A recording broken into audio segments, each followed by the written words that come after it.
31 जुलाई को जो आल Jammu Kashmir Batwal welfare association के चुनाव हो रहे हैं और हमारे साथ जो बरादरी के 2 चुनाव अधिकारी मौजूद हैं।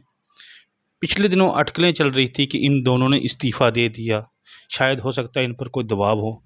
हम अब हमारे साथ मौजूद हैं सेवाराम जी, जो नायब तहसीलदार रह चुके हैं और बरादरी के चुनाव अधिकारी हैं। हम उनसे, सर आपने इस्तीफ़ा क्यों दिया था?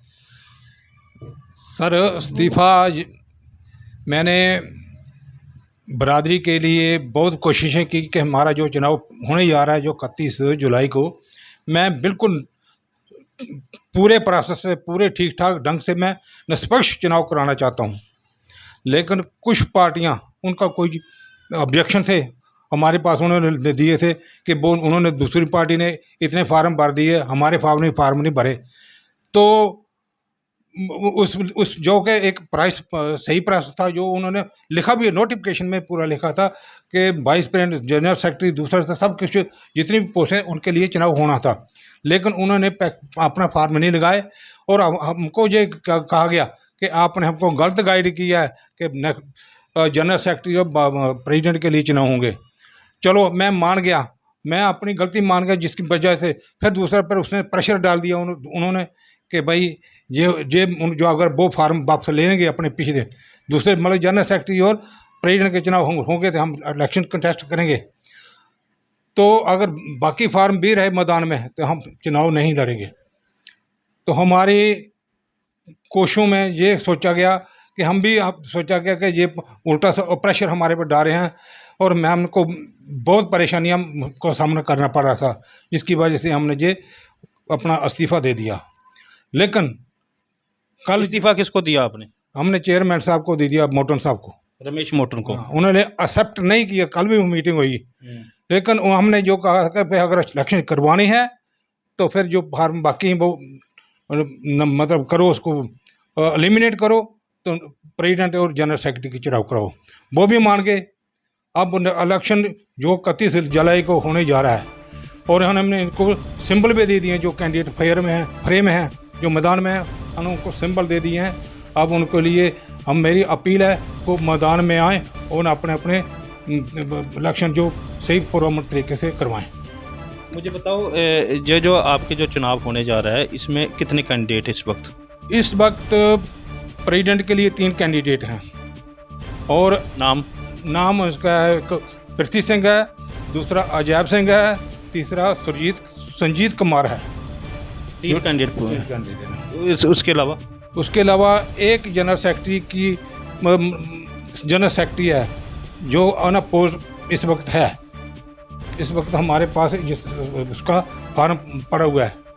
बाकी उसके लिए तो कोई कंटेस्ट होगा नहीं ना, उसके लिए कोई नाम वो दिया जाएगा, उसको कोई सिंबल तीनों के लिए प्रेसिडेंट के जो फार्म भरे हैं उनके लिए दिया जाएगा। वोटिंग का टाइम कितने से कितने बजे है? वोटिंग का टाइम 10 से 3 बजे तक। कहाँ पे है? डाकबंग मरालिया में। तो आपके जो चुनाव जो नतीजे उसी दिन घोषित हो जाएंगे? उसी दिन शाम को घोषित कर दिए जाएंगे। कितना प्रेशर था आप पर जो आप इस्तीफ़ा देने पे मजबूर हो गए? सर इस्तीफ़ा गलत काम करवा रहे थे कुछ? मतलब वो जहाँ तक कि वो आपस में लड़ाई झगड़ा करने पे उतराए थे और हमारी पोजीशन ख़राब करने के लिए बहुत कोशिश थे वो। हमने इसलिए सोचा कि हमने इतनी उम्र में किसी से बेइज्जती के करवाएं या बुरा भला कराएं, क्यों कराएं।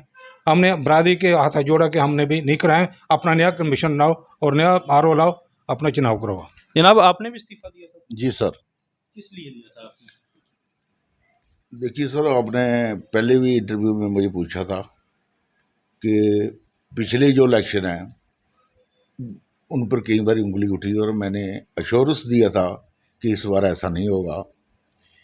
इस बार फिर कुछ ऐसी हमें प्रॉब्लम आई कि लोग कुछ हमें डिक्टेट करने लगे जो मुझे बिल्कुल मंजूर नहीं था।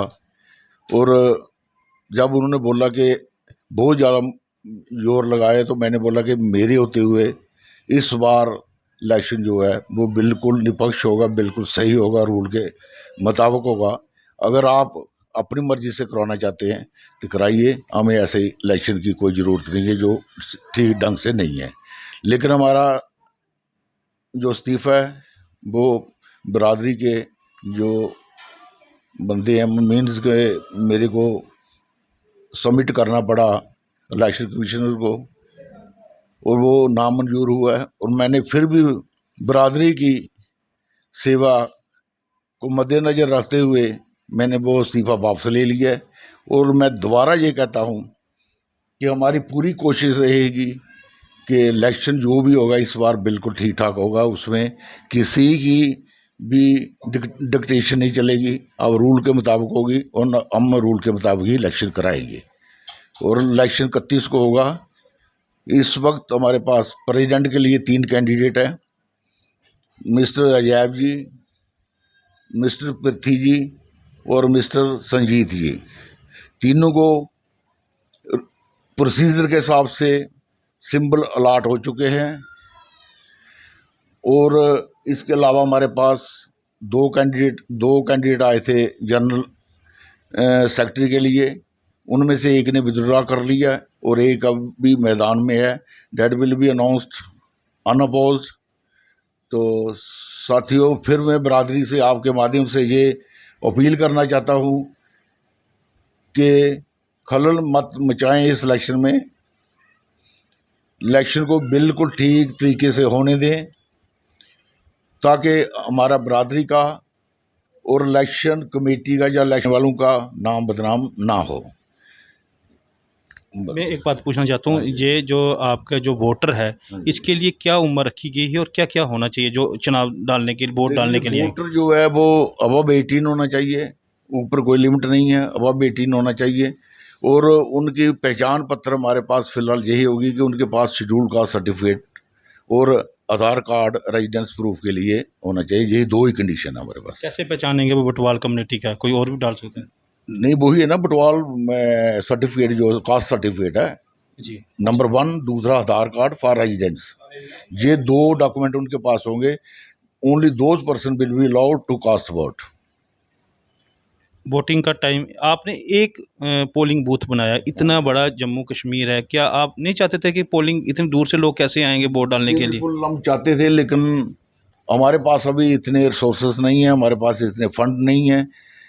लेकिन ड्यू डेट इसकी इलेक्शन की आ चुकी थी, इसलिए हम इस बात मानते हैं कि ये हमारी कमज़ोरी है, क्योंकि हमें भी कुछ कंपल्शन थी, जैसे पहले बताया कि फ़ंड नहीं थे या रिसोर्सेज नहीं है। इसलिए हमने इस बार एक ही पोलिंग बूथ बनाया है और वो है मरालिया डाक बंगला। उसी दिन नतीजे आ जाएंगे? सेम डे नतीजे अनाउंस हो जाएंगे। ये थे बरादरी के चुनाव अधिकारी, इन पर कुछ दबाव थे, हालांकि ये मसला सब हल हो चुका है।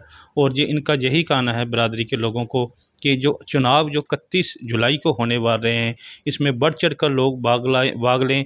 चुनाव और मीरा साहब डाक बंगले मरालिया में होंगे।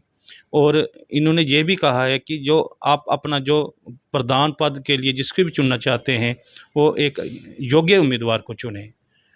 आरएसपुरा की आवाज़ आपके साथ, हमारे साथ आप बने रहें। नमस्कार।